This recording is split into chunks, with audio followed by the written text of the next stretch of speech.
Assalamualaikum everyone.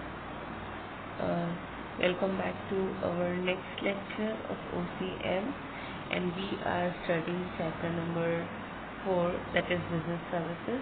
In the previous lecture we have studied about transportation and what are the various modes of transportation, wherein specifically we studied about air transport, road transport, railways, water transport, and then pipeline transport and all those things.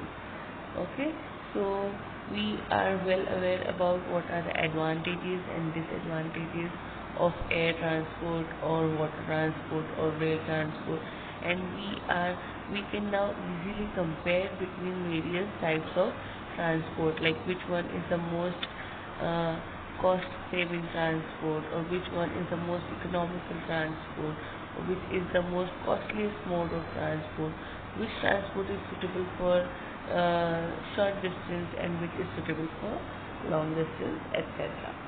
In today's lecture we'll be studying about the second type of business services, that is warehousing. What comes to your mind when you think about a warehouse? A place where goods are lying, right?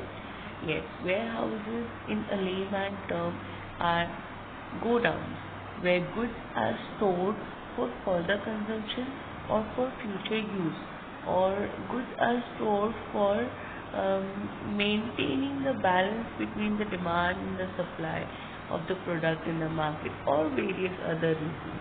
But what is warehousing? Warehousing refers to a place where goods are stored in a position such that goods are safe, secured, and can be used at the time when it is required. Warehousing refers to storage of goods and consists of all those activities which are connected with storage and preserving of goods. Yes, not only storing of goods is warehousing. Taking care of those goods, processing those goods, or doing other functions or things on the goods that are lying in the warehouse, anything that is related to storage and preserving of goods comes under warehousing. Okay, it is a means of storing the goods. Yes, we have read it already. Warehousing can be defined as a group of activities connected with the storing and preserving of stored goods from time of production till the time of consumption. Until when you have to store the goods? From the time of production till the time of consumption. We all know that goods are produced for consumption, but all the goods we are also aware that goods are produced in huge quantities, and these huge quantities are not required at the exact same time of production. So if I am making thousands of units at a time, I am not going to sell those 1000 or 10,000 units at that particular day itself. So I have to store the remaining goods in a warehouse, and they will be sent to the market for consumption at the time of its demand. That is what is the main function of warehousing: storing of goods and making it available at the time of consumption. Okay, very simple. What is the definition of warehousing? A warehouse is defined as an establishment for the storage or accumulation of goods. That's what we have discussed in the above meaning, that it is an establishment, it is an place, it is an organization which deals in storing or accumulating or preserving goods. Okay, I have made it clear. So today we are going to study two main things, that is functions of warehouses and what are the different types of warehouses. First we'll go through the functions of warehouses very quickly and very easily, and it is the most easiest thing to remember, because we are well aware what is a warehouse and what does a warehouse do. So these are the 8 functions of warehousing. Very first function: in older times warehouses were only used for storing goods. So the very first function of warehousing is storage of goods. Storage of goods means storing goods, preserving goods, keeping goods at a place. That's it. That was what warehouses was all about previously. But now warehouses are used for and now various other functions are also carried out in a warehouse, such as price stabilization. This is this appears from the previous time only. What is price stabilization? Stabilizing the price, not letting the price increase or decrease in the market. The main reason why the price fluctuates in the market is availability of goods. If the goods are available in abundant quantity, then the price goes down because the demand is not as much as the supply. So in order to maintain the balance, the goods which are in excess are stored in the warehouse. So jitna required the amount of goods that are required in the market, the amount of goods that are demanded in the market, only that amount of goods is supplied to the market and the remaining is stored in the warehouse. So this helps in stabilizing the price, yes, and also at the time of shortage in the market, immediately the goods can be made available from the warehouse. So this will also not lead to a hike in the price. Okay, sudden hike in the price may not happen with the help of warehouse. So price stabilizing. Stabilizing the price is one of the major function of warehousing, where warehouses are used to stabilize the price, where warehouses are used to maintain a good price level in the market for your product. Okay. Third function of warehousing is risk bearing. If you are storing goods in a warehouse, the risk, what would you say, everything that is connected to that goods, now the goods are in the hands of the warehouse keeper. Now the warehouse keeper is responsible for storing the goods, for preserving the goods, for taking care of the goods. Theft, fire, or any other deterioration or damage to the goods will be borne by the warehouse keeper. The manufacturers get free from the risk of spoiling of goods or theft of goods. Why? Because now they have given the goods in the hands of the warehouse keeper. Now it is his responsibility to take care of the goods. So risk bearing is another function of warehouse. Financing. Once you store your goods in a warehouse, now you can raise funds on the basis of that goods. You can keep those goods as mortgage and take money from either the warehouse keepers or financial institutions. Wherever we are all very aware about loans and advances, whenever you go and take a loan in a bank or any other institution, they ask for a guarantee. They ask you to keep some goods or something or some property as mortgage. Here, these warehouse goods which are lying in the warehouses can be used as a property, as a guarantee, or as a mortgage unit. So, if you want to raise funds for your business, you have manufactured good amount of umbrellas, for example. You have manufactured good amount of umbrellas, but now it is not a rainy season, so your umbrellas are not required, they are not demanded. So you have kept it in a warehouse, in a good warehouse. Then in a public warehouse where your goods are safe. Now you want money to run your business, and your goods are not getting sold because it is a seasonal product, but you want money. So now you can say, or you can take loan on the basis of the umbrellas which are kept in the warehouse. You can say the warehouse keeper that these are my goods which are lying in your warehouse. Give me money on the guarantee of these goods. If I am not able to pay your money, you can use that goods and sell them and recover your money. That's it. Understood? Grading and packaging. This is an additional service or function which a warehouse undertakes these days. They not only store the goods or keeps the goods. Your goods are not only lying in the warehouse. The additional facilities like grading of goods, packaging of goods, labeling of goods are also done in warehouses. Then sixth is transportation of goods. Warehouse management or warehouse keepers not only provide storage, but they also give you the facility of transporting goods from the place of production also and to the place of consumption also. I'll make it clear.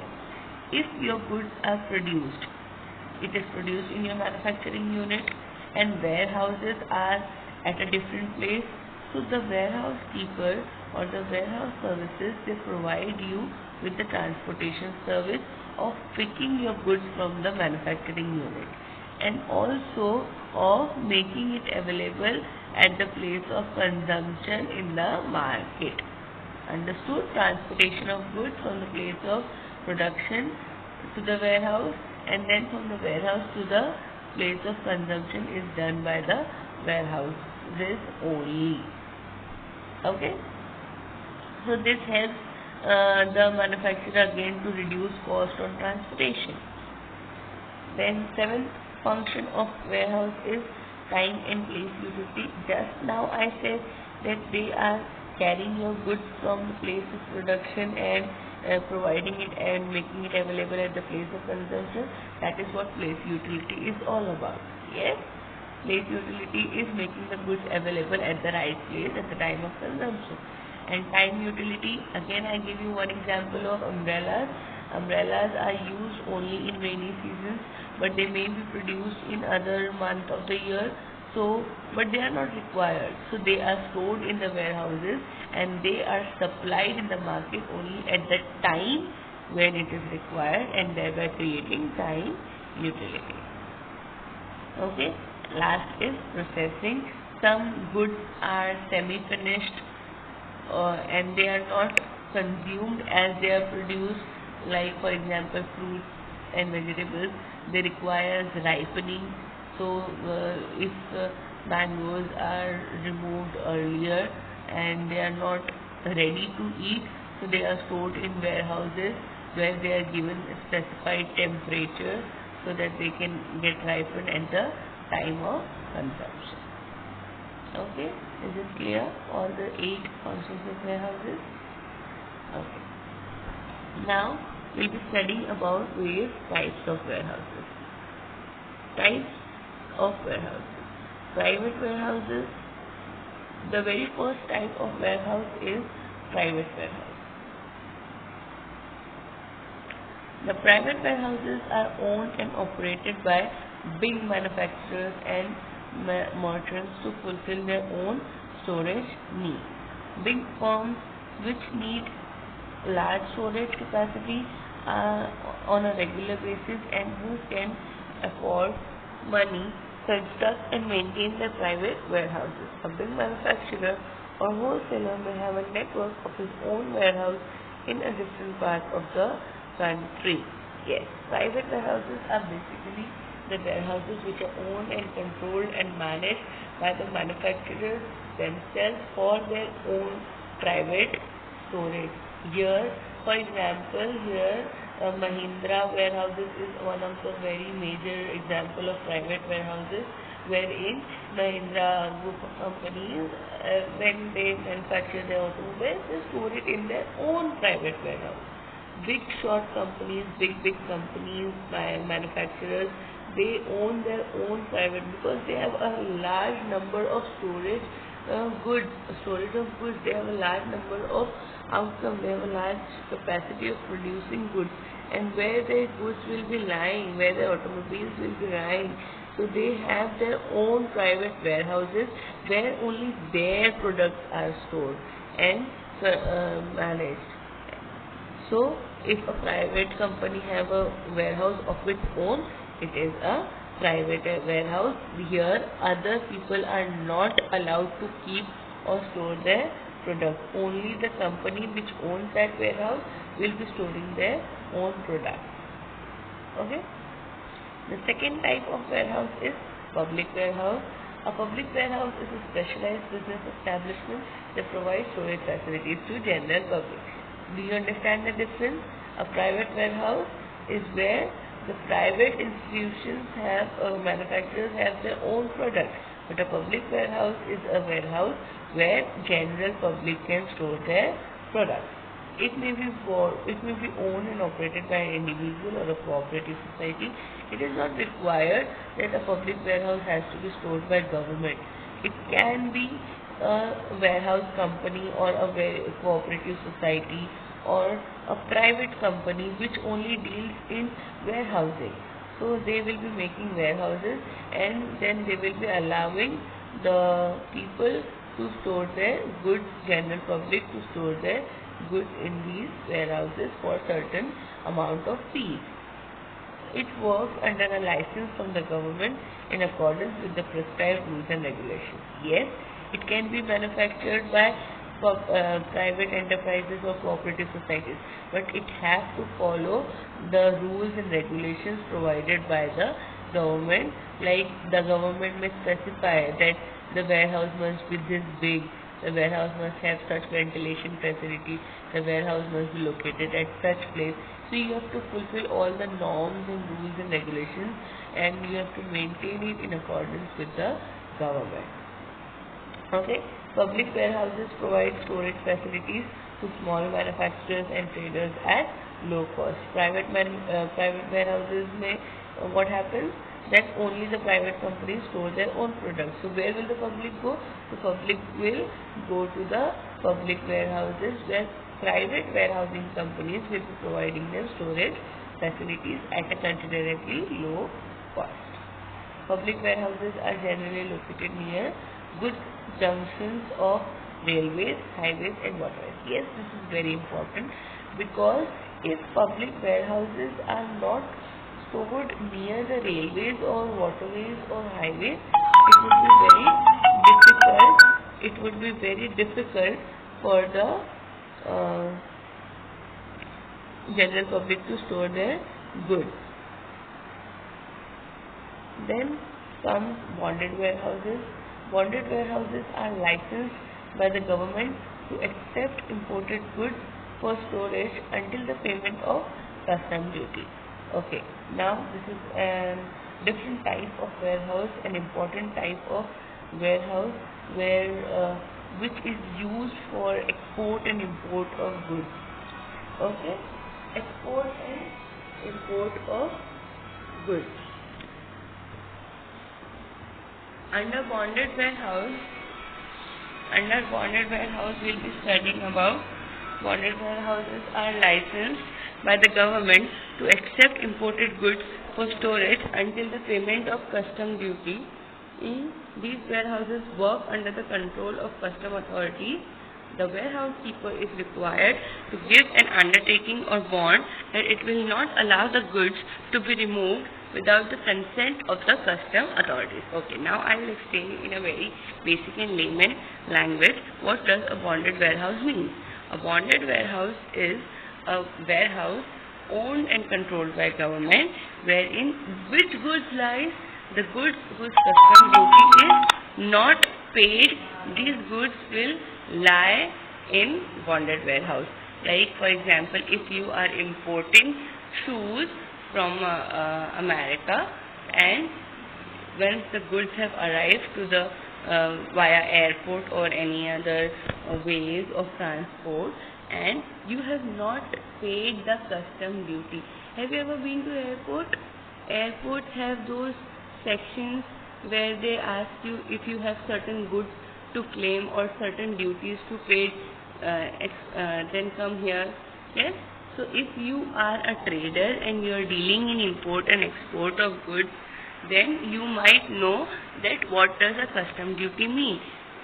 Okay, it is a duty which you have to pay to a certain company, to a certain country for getting your goods imported in that country.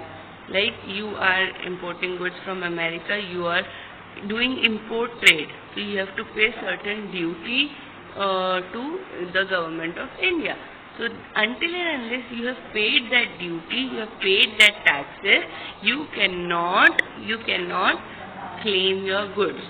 So if you like there are traders who import goods, but now they are not able to pay tax or heavy duties.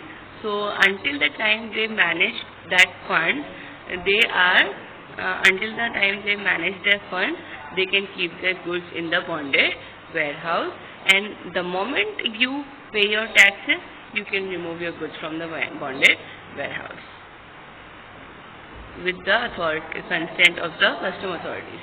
If an importer is unable or unwilling to pay custom duty after arrival of goods, he can store in the bonded warehouse and withdraw the goods in installments. Yes, this is also an important point. You can also withdraw your goods in installment, pay certain duty and remove an installment of goods.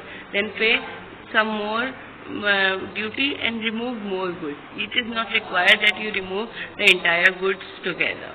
So it helps the traders, small traders. Okay.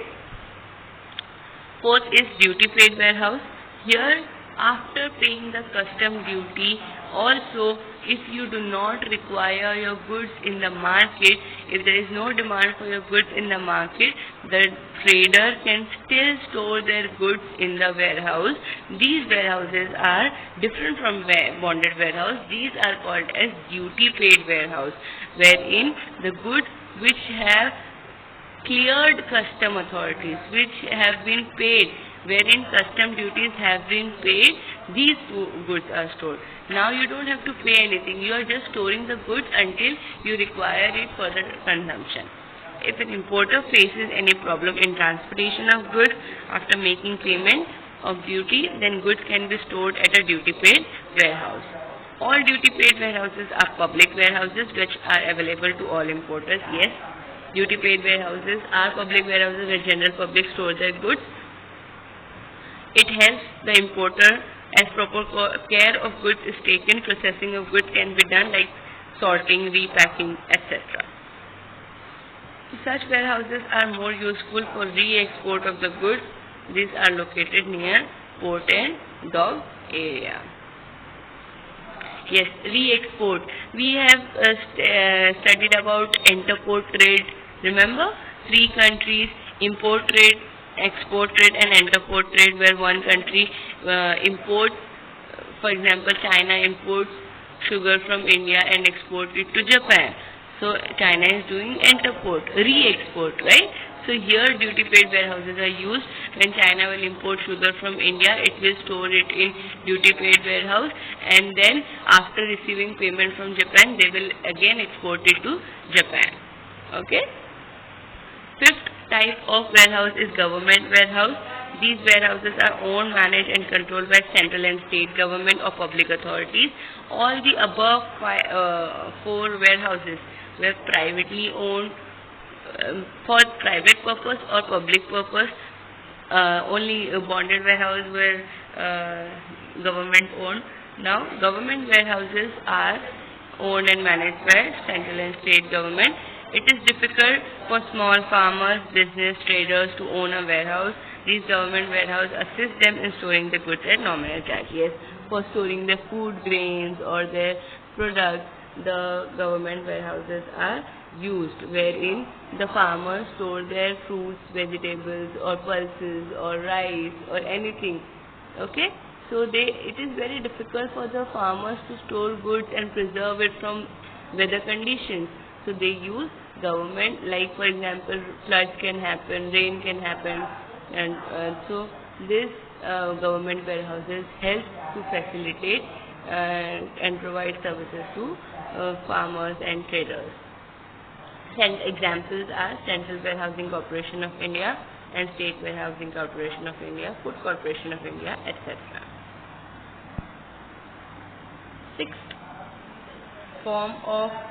Sixth type of warehouse is cooperative warehouse. These warehouses are owned, managed and controlled by cooperative societies. We are all aware what is a cooperative society. It is based on the basis of service. It is Cooperative, whenever the word cooperative comes, always keep in mind it is without profit. The profit sharing or the profit making is not their concept. All they want to do is provide services to the members. So cooperative societies own, manage and control these warehouses, wherein warehousing facilities are provided at the most economical cost, at the least or cheapest cost. Why? Because there is no profit in it. The maintenance or the charges are very low. These type of warehouses are very useful for farmers and traders and general public. And the last form of warehouse, type of warehouse, is cold storage warehouse. By the name itself you can understand cold storage means a place where goods are stored, and cold storage warehouse means a place where goods which are perishable in nature like fruits, flowers, vegetables, dairy products, fish, all these things are used. So that these goods does not get spoiled, they don't deteriorate in quality. So in, like for example, fruits need to be stored in freezer or fishes need to be stored in deep freezer. So these products which require certain temperature or certain storage are stored in cold storage warehouses. In cold storage warehouses, goods are stored and refrigerated at a very low temperature to preserve them and use them in future.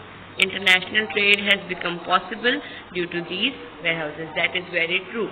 If there was no concept of cold storage, you could have not been possible to transfer your fruits and vegetables and fishes from one country to another country, because it takes a hell lot of time to transport goods from one country to another country, and the goods may be spoiled by the time it reaches another country, and that would be of no use for them.